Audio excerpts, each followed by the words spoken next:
Welcome back to Primetime News. Special welcome to folks at OneSpotMedia.com. Up first this evening, the Seventh-day Adventist deacon, 59-year-old Linton Stevenson, who was being sought in connection with the murder of 25-year-old Northern Caribbean University student Kaheem Campbell, is dead. Stevenson's body was found at his home in Manchester this afternoon, with the police believing he took his own life. The discovery came just days after the woman's father blamed the man of the Seventh-day Adventist Church for the death of his daughter. TVJ's Shamela Pullen reports. The manhunt has finally ended. This after the body of 59-year-old Linton Stevenson, a deacon at the Mandeville Seventh-day Adventist Church, was found at his Bloomfield Circle home in Mandeville, Manchester, shortly after 3 Thursday afternoon. The disclosure was made by head of the Manchester Police, Superintendent Wayne Cameron. When they came here, they observed flies coming through a window, swarms of flies, the upper level of the house.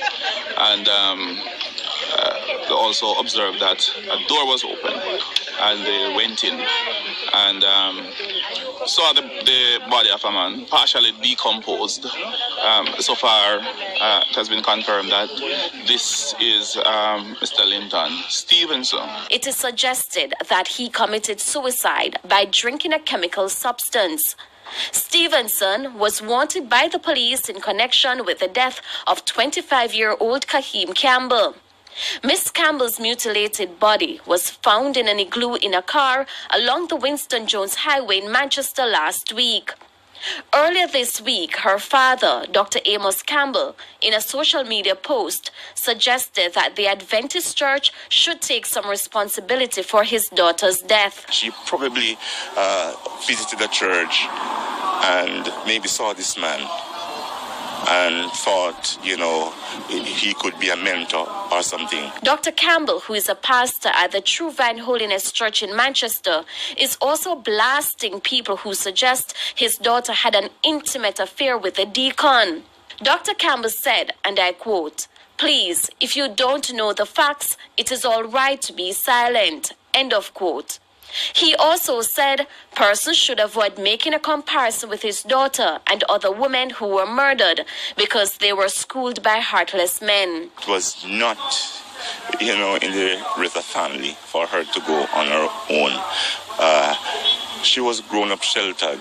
She does not function. I don't think she would function very well on her own in this concrete jungle.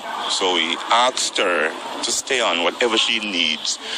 We would have supplied her needs, but she chose not to live with her parents. His social media post comes days after the two churches worshipped together at the True Vine Holiness Church last Sunday. Shamela Pullen, TVJ News. An autopsy on the body of 14-year-old Yatania Francis has revealed that she was stabbed to death. She was raped, murdered, and her body set ablaze near her home in Arnett Gardens, St. Andrew on August 23. Head of the Area 4 headquarters, Assistant Commissioner of Police Devon Watkis, said several persons have been questioned in relation to the case. Yes, the investigators are continuing the investigation. 2 days ago, an autopsy was performed on the body. There are indications that she may have been stabbed by some sharp instruments.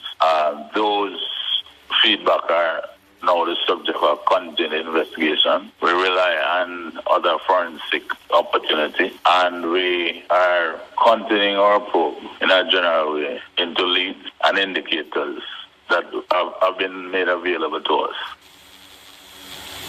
In the meantime, ACP Watkis says one of the country's most wanted fugitives was captured in East Kingston this afternoon.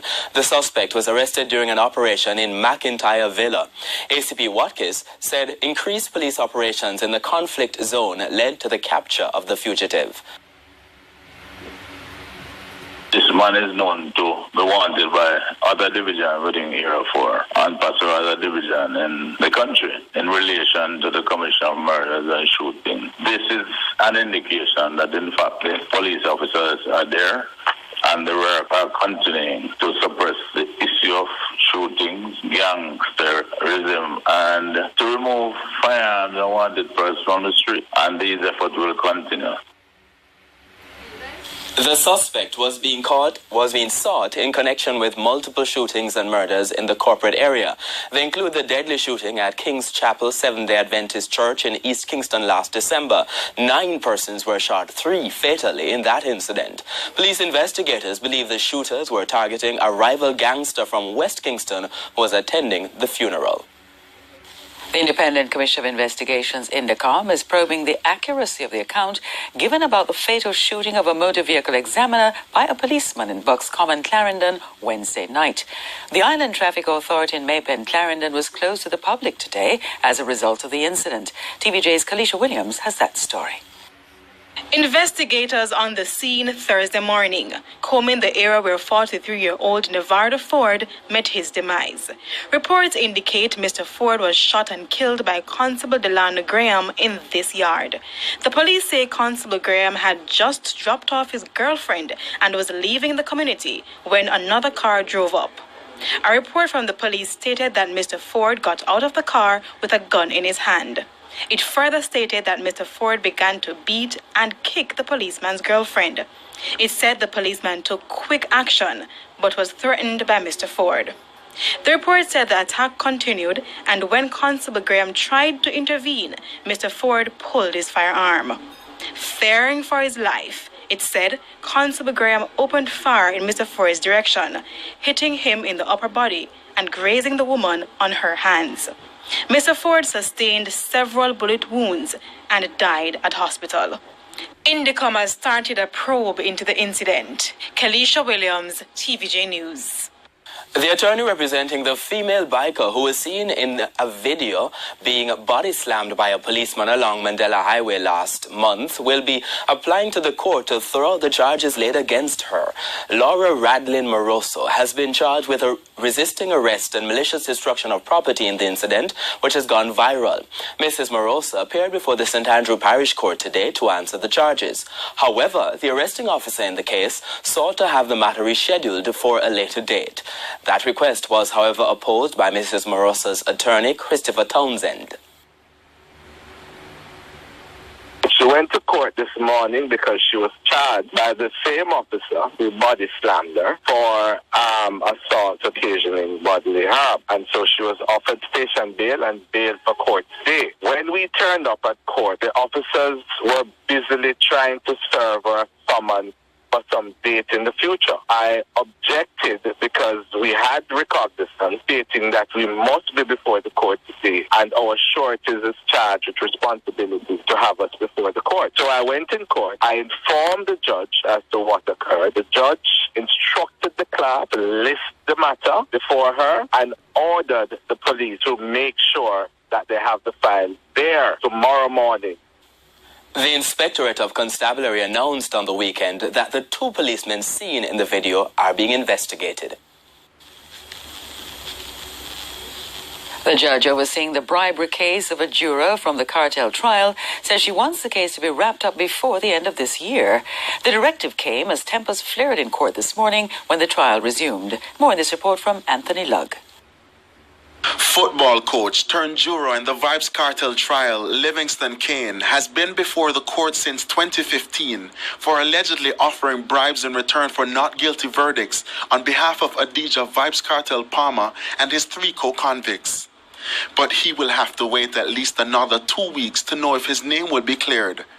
When the trial resumed Thursday morning, prosecutors set out to convince the judge to continue with the trial. Among their arguments were statements from other jurors which suggested Mr. Kane decided from very early that Vybz Kartel and the other men were not guilty. Kane is alleged to have told the jurors repeatedly that the police were liars and that the men were prominent entertainers who should not be sent to prison.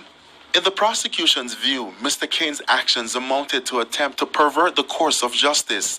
The court was also reminded by the prosecution that Mr. Kane allegedly offered the foreman $500,000 to use her influence to get the other jurors to return not guilty verdicts.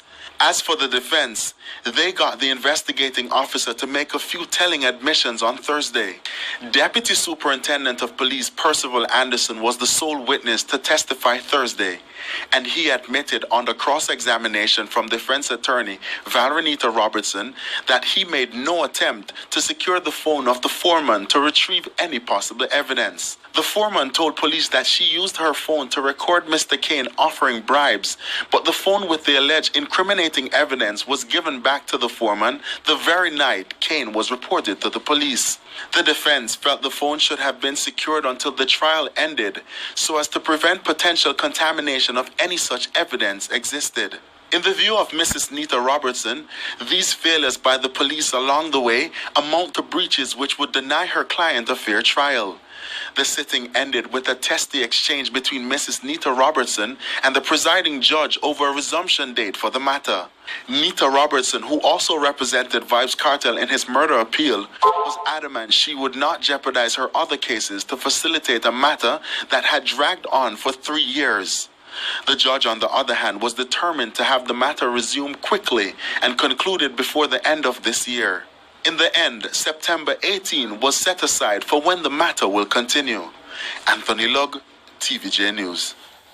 At least one of the Calabar High School students who was recently barred from entering fifth form is yet to be reinstated, despite the education minister saying he should be. The mother of the student today told TVJ News that Calabar informed her that she'll be contacted next week. The education minister last week said Calabar acted illegally when it barred students from going to fifth form because their grade average fell below 60%. Calabar said the decision was made after several intervention strategies to help the students. A top story this evening, Adventist deacon who is being sought in connection with the gruesome death of a 25-year-old woman is dead. The police believe he committed suicide. And still ahead, heated landowners in St. Mary at odds with method used to acquire lands for Junction Road expansion. And in business news, manufacturers say push to reduce sugar consumption will affect their operations. We'll be right back.